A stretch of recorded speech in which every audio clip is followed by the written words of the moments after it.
Thank you so much, Deanna, for that and for having me. It's great to be back in Ottawa because one of those points in between that I lived was here.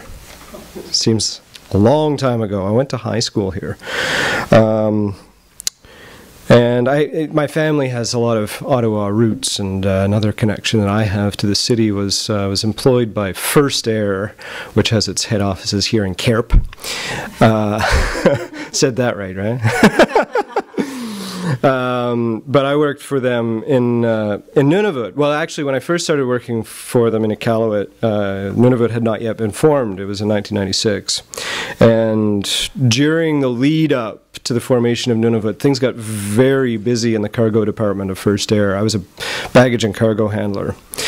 It got very busy, but our staffing actually went down, so the conditions were a little strenuous at times. And this is an old poem I wrote for my first. It's in my first book about those conditions, and it's dedicated to Buzz Hargrove, somewhat ironically, because we were not at the time unionized, although we did subsequently join the CAW. And I'm now, actually, in my present employment, a shop steward with Unifor, which was the CAW. So this poem feels like prophecy now. A cargo handler howls on his 15-minute break. In this labor have I suffered untold knocks on the head, a broken finger, gashes, bashes, spasms so bad I had to be manhandled down howling stairs in a straight-back chair. Light duties when I ought to be home, happy and stoned, happy and stoned, happy and stoned. Treelessness, sleeplessness, endless darkness, endless light, boxes, boxes, boxes. Unpaid breaks I couldn't take, pilots swarming the soup pot while we load their planes with boxes. Involuntary overtime, infringements on free time, 500 hours in 6 weeks, another fucking freighter at 4 a.m., more boxes. Sneers and jeers from the skilled set. Men in ties assuming stained coveralls means dumb. Training in the obvious, reamings for things I was never taught, the revolving labor door, FNGs seeking permission, lessons or a reason to tie their own goddamn boots, lazy pricks, a boss who won't fire them, a systemic lack of sense. The vagaries of Arctic weather and aging cats, machines that break when I'm not allowed to. Hurry up, wait, loading, unloading, reloading boxes. 80 below, wet boots, frozen fingers, frozen toes, frozen wages, frostbite, hemorrhoids, heartburn, hangovers, diesel dust, black snot, and boxes. Only to endure the indignity of a mediocre middle manager telling me in a memo he wrote 1,000 miles south that I've damaged too much freight? Yes. But in this labor, brother, I will suffer nothing that won't make me tougher.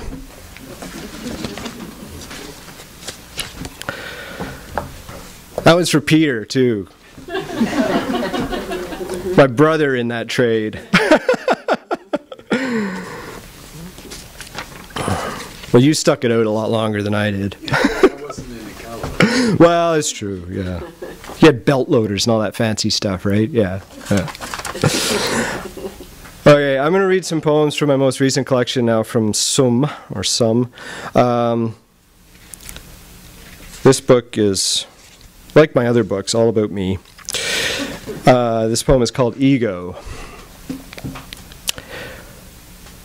I am the Lord, the thief, and the vassal. Water I morph to fill any vessel.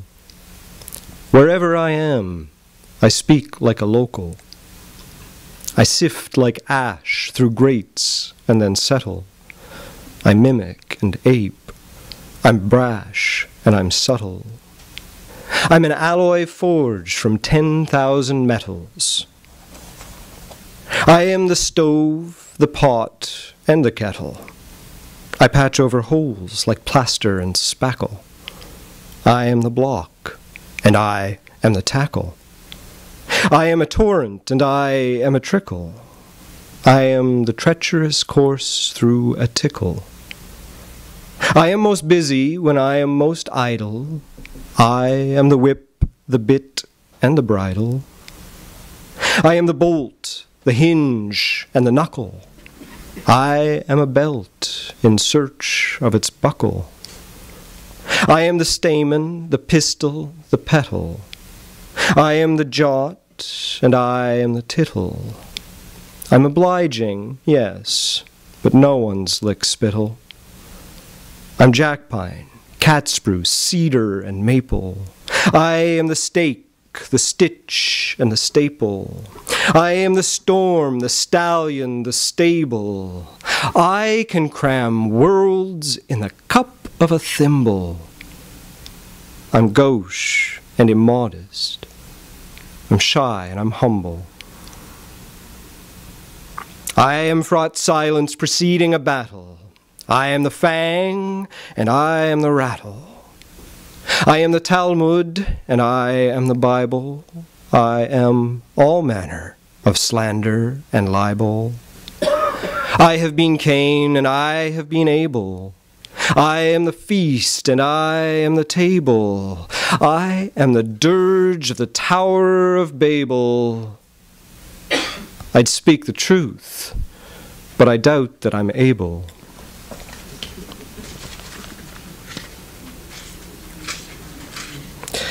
I don't know a whole lot about Buddhism, but they have a concept that I kind of appropriated for this poem.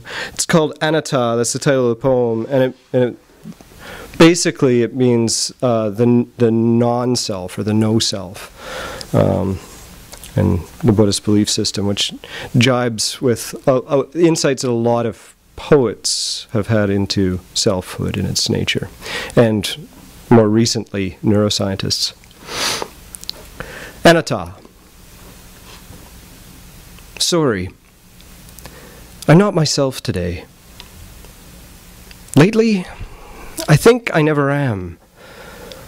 I was yesterday beside myself, and from that angle, I could see the cracks and fissures, the stitches and seams. So it seems this swarming hive of cells, each a self that buds and blossoms and browns, has some unified purpose. But fact is, they're merely consigned to a cubicled lifetime, till they die and return for more of the same. And so I am reborn, even before I'm buried and broken down into dirt. If today I'm not myself, it's because I'm busy being everything else.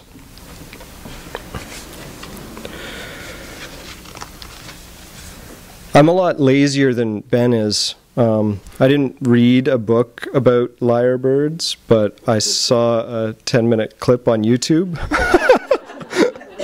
narrated by Sir David Attenborough, and I wrote this sonnet. To the superb lyrebird. Mountebank dancer and manic mimic, is there a bush ruckus your syrinx can't clone? Bubbly cork pops and glass clinks at picnics, kookaburras cackle when its cover is blown. Alarm panic, siren wail, chainsaw drone. Motor drives whir and apertures click as it captures your likeness. Trigger snick and barrel blast of the shot that missed home. Honey eaters chitter and moth wings flutter, snoring koalas and colicky babies, the lunatic howl of a dingo with rabies, wind bang stutter of a torn loose shutter. all the ringtones of a cellular phone.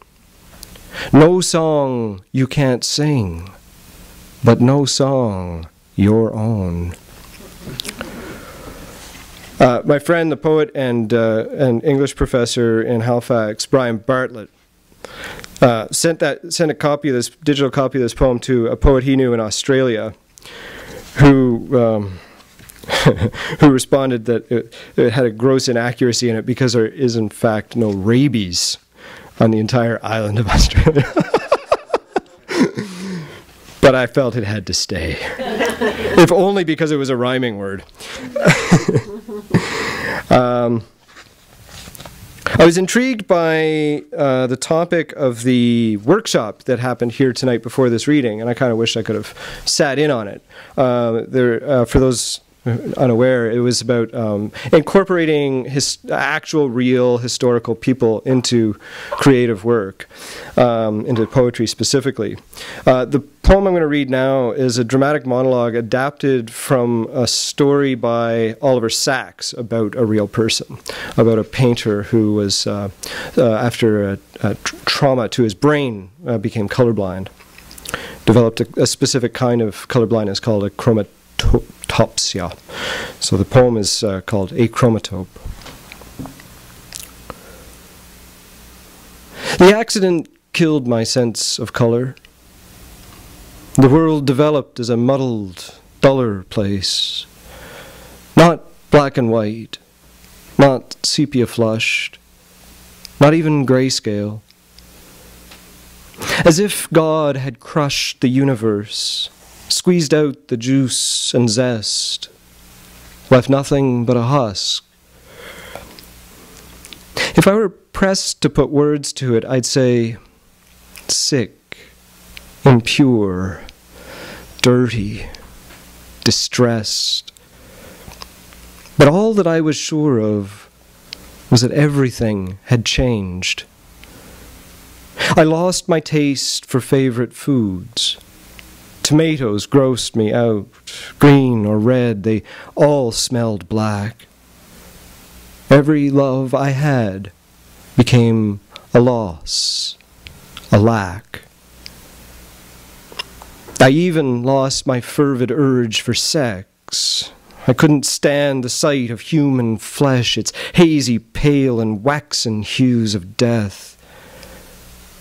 Add to that the fact my field of depth got skewed. Every shadow took on form. Each pavement crack turned obstacle. Deformed. All twisted, warped, deformed.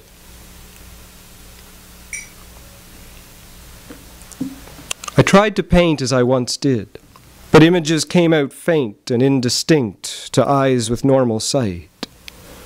Blinded by bare bulbs, blinking in sunlight, I withdrew from the world that I had known. My last tint vestiges turned monochrome. I embraced the weirdness of my plight and got myself acquainted with the night.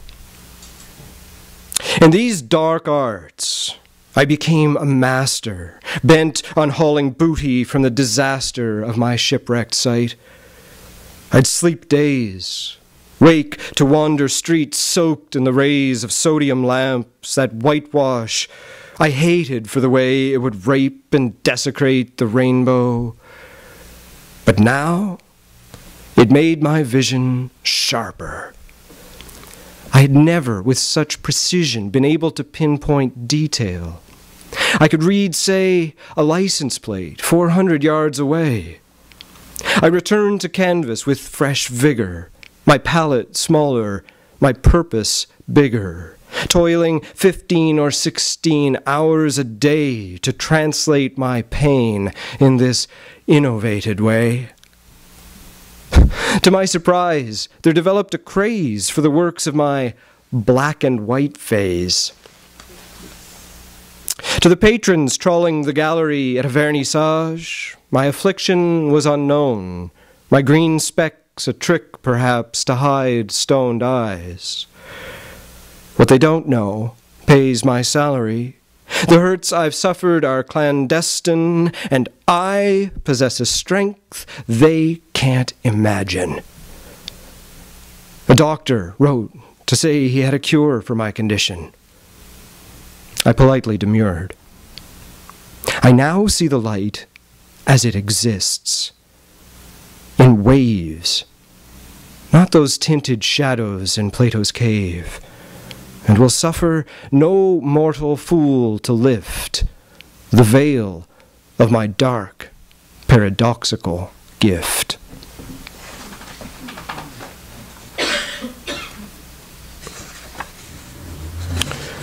This is a rather free translation of a rondelle by the turn of the last century French-Canadian poet Émile Nelligan.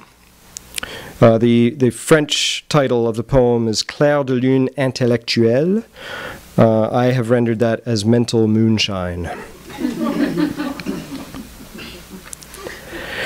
My brain case is pricked with pinpricks of stars and stinks of the fetid toes of the dead. My brain flower blows its little green head. Bloodied bull dips horns to carve scars in the dirt. In a humming ditch, those soirs doux have died slowly, plashing and red.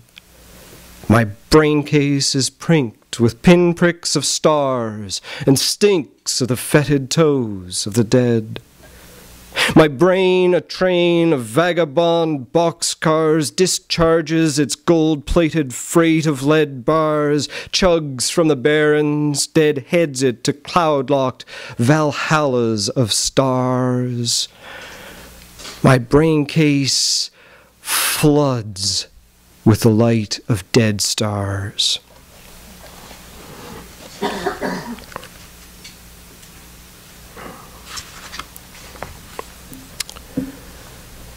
One and one. For every one there is a one, and one make one, divided.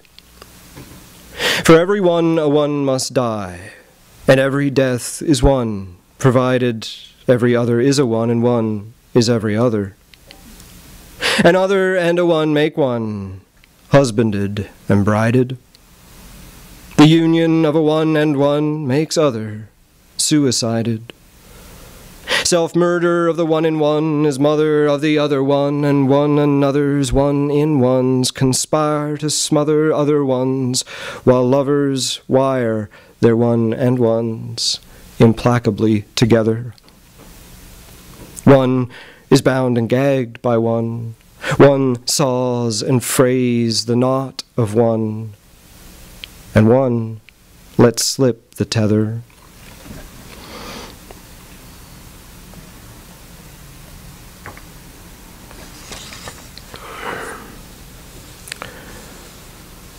Been having a lot of conversations recently about neurological abnormalities, things that happen to the brain and the effect that they have on one's life after they happen. I suffer from tinnitus. I can hear the ringing right now. This is a poem about that. Noise.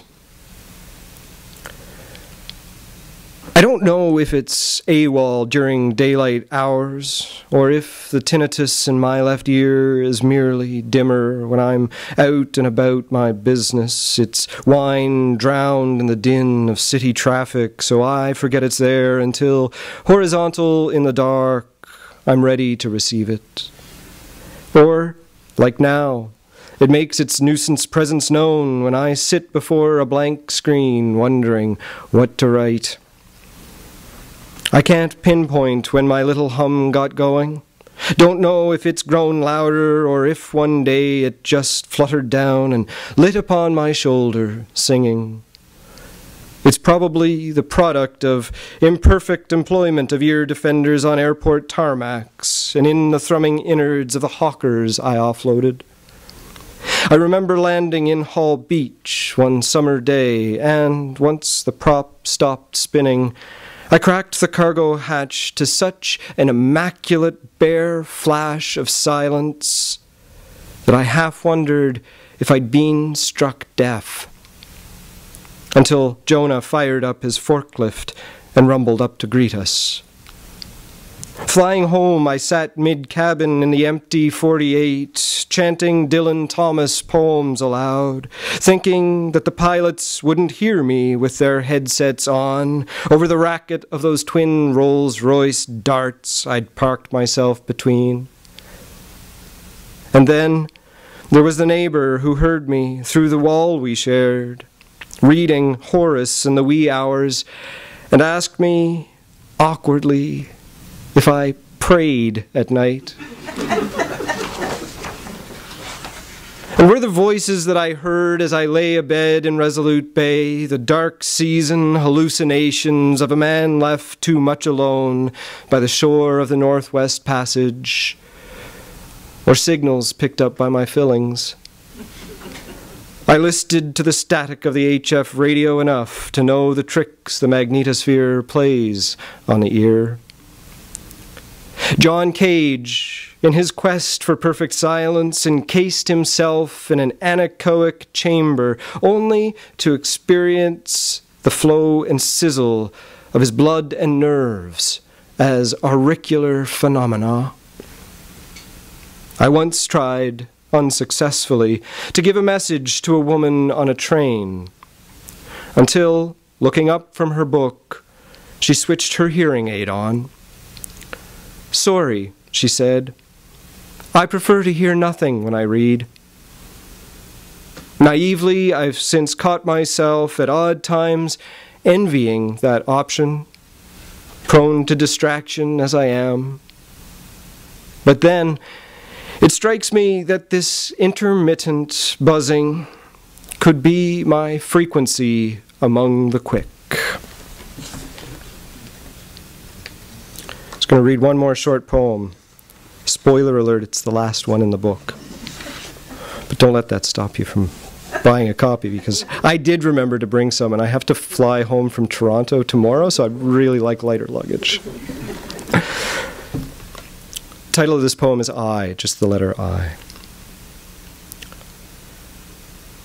Such a slim barrow into which to stuff a life, such a narrow beam to cross and brace the walls. Pollarded and shallow-rooted, it resists the winds, persists despite its pruning.